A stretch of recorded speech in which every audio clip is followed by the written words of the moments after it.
Hello everyone, welcome back to Project Mastery Podcast. This is part 2 of PMP question bank. Let's jump to the questions. A project manager is preparing to start a new project in which the team members are distributed geographically across different countries. The project manager is using the communication management plan to engage the team members and find a communication method that suits everyone. Are you going to collect feedback from the team to discuss alternatives, or are you going to conduct individual meetings to create a testing environment, or are you going to establish periodic face-to-face meetings, or are you going to hold meetings in accordance with team members' preference and availability? The right answer is you're going to collect feedback from the team to discuss alternatives to enhance the communication. Why is this the right answer? Actively collecting and discussing feedback from the team is the most direct way to improve communication methods. This approach is going to help the project managers to make adjustments to the communication plan. It's also going to ensure it will remain effective throughout the project lifecycle. Let's look into other options which are not the right option. Conducting individual meetings can help in creating trust, but it may not be sufficient to evaluate the team's engagement or the effectiveness of communication methods on a large scale, and this is more of a time consuming activity. It's not going to capture the team dynamics.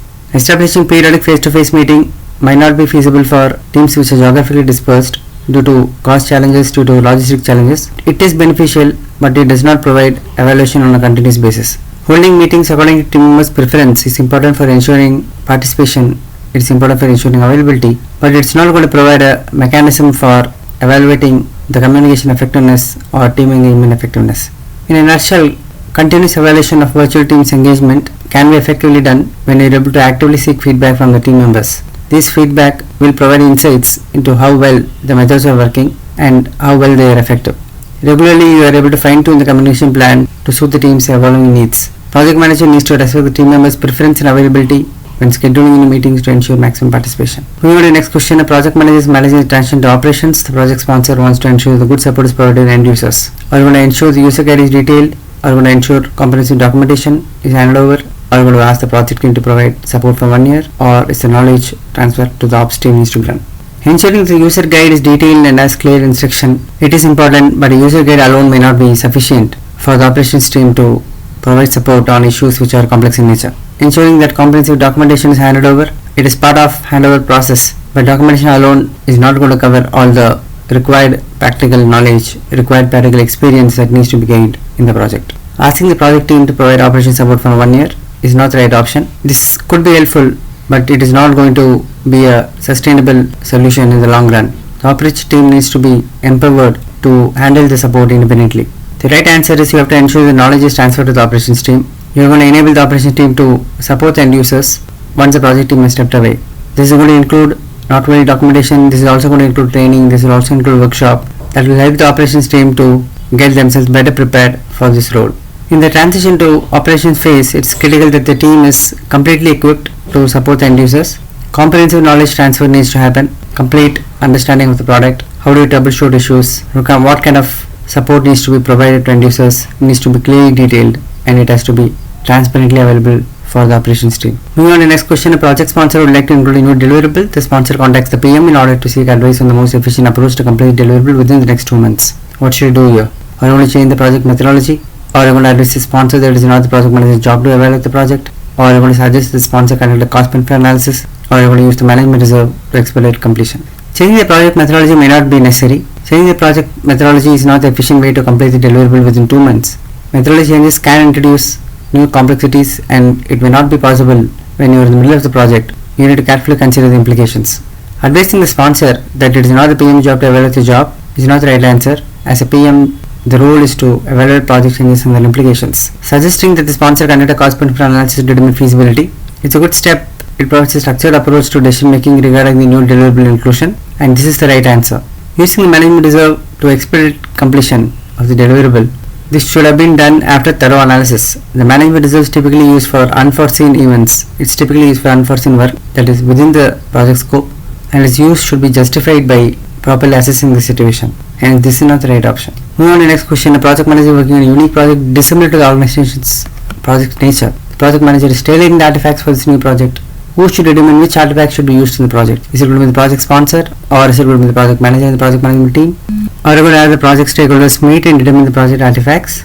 The project sponsor selecting the project artifact is not ideal because the sponsor may not have the detailed knowledge related to operations, and you may not have the detailed insight into day-to-day management of the project. Using standard artifacts from database might not be sufficient for a unique project. with specific needs. Standard artifacts are typically designed for common projects and may not be fully applicable to a project which is having unique traits. The project stakeholders should meet and determine the project artifacts to be used with project manager and the project management team. Having the project stakeholders meet and determine the project artifacts is also not the right option. It can be too broad and unproductive. While stakeholders can provide valuable information into project goals, they may not have the detailed project management expertise to identify and select the most appropriate artifacts related to management. Project manager and the project management team should select the appropriate artifacts for use in the specific project is the right answer. These two teams selecting the appropriate artifacts for use is going to be the most effective approach. This ensures that the artifacts are customized to the unique requirements of the project, leveraging the expertise and the insights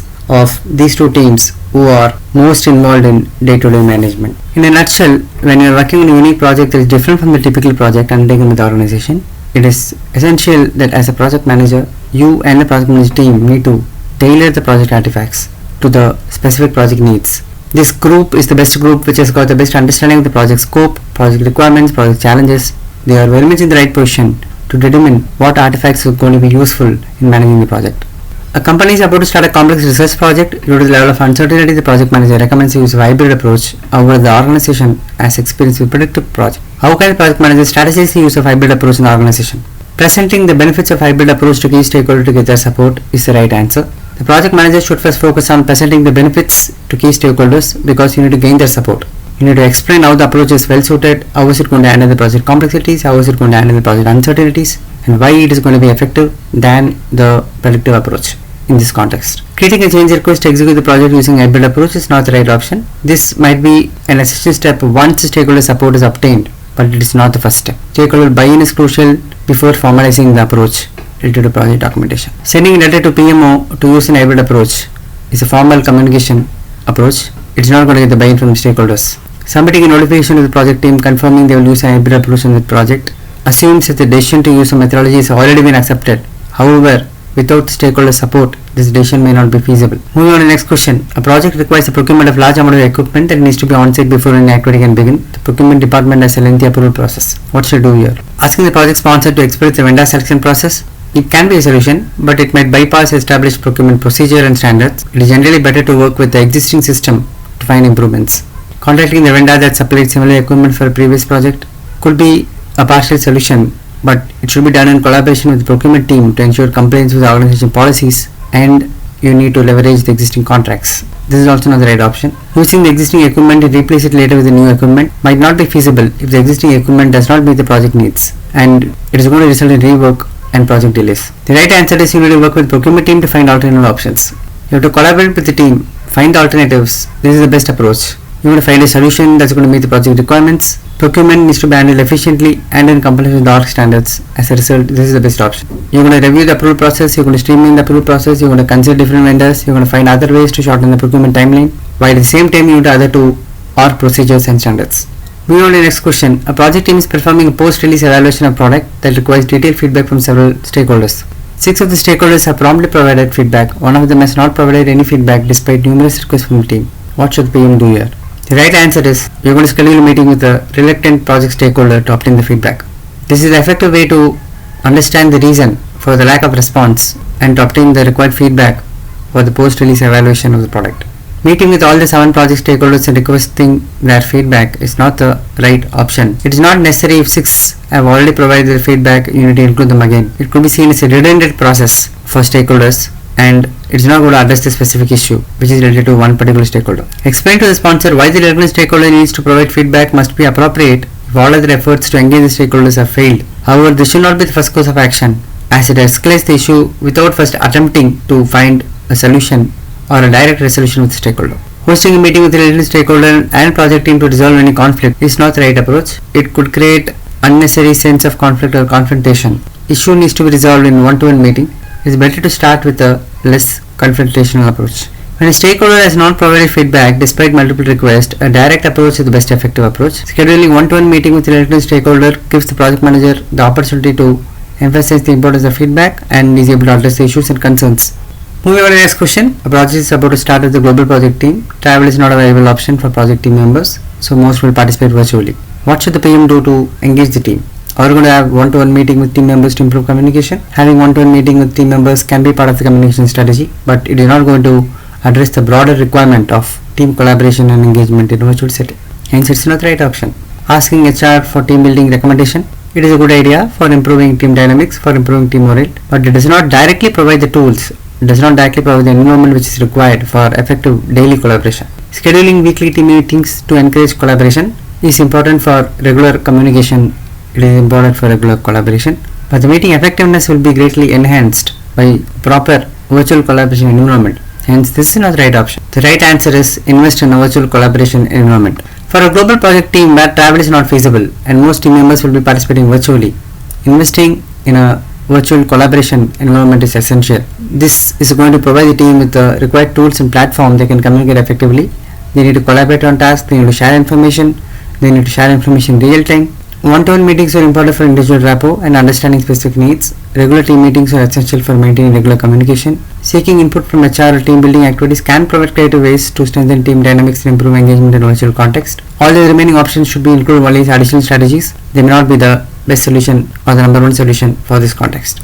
Moving on to the next question. A stressful situation has presented some challenge for the team. PM notices stress behavior in some of the team members and is beginning to spread across the group. The PM needs to coach the team to change their mindset in order to be more efficient. What should he do here?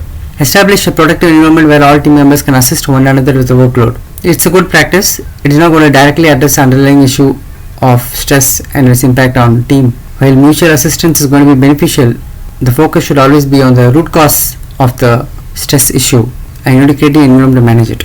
It's not the right option. We move to the next. Creating an environment of respect and fairness so the team can increase their project performance in stressful situation is the right answer. In such an environment, team members feel that they are being valued. Team members feel they are being supported. This is essentially required for managing stress and for managing performance at a very high level. Meet with the team to discuss the current expected behavior in stressful situation and start practicing it is a broader strategy. But on its own, it is not going to change the mindset of the team. It is important not to discuss expected behavior but also to create an environment where these behaviors can be supported. Ensuring that the people care about each other and work effectively together through effective team management, it is important, but this option is a general approach in team management. It's not specific in nature to deal with the current situation of stress, and you need to think about the impact on team dynamics. In a situation where stress is affecting team members and performance, the PM's role is to provide a supportive, respectful environment. You need to alleviate stress and improve team efficiency. You have to create an environment where there is respect, where there is fairness. Team members feel they are empowered to communicate more openly about all the insecure feelings or the challenges or navigations or the complexities, and they are empowered to work together to find solution. Next question. An agile team is in the early phase of development cycle for a project. They have already begun to deliver functionality to the customer.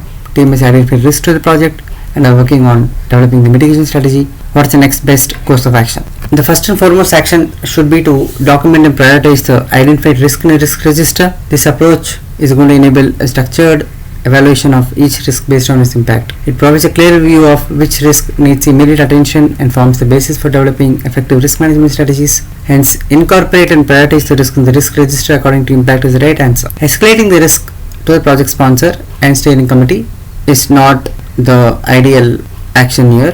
Regular risk management should be handled with the project team. Implementing the risk mitigation strategy according to the highest impact is an important step, but it should allow the formal process of prioritizing the risk in the risk register.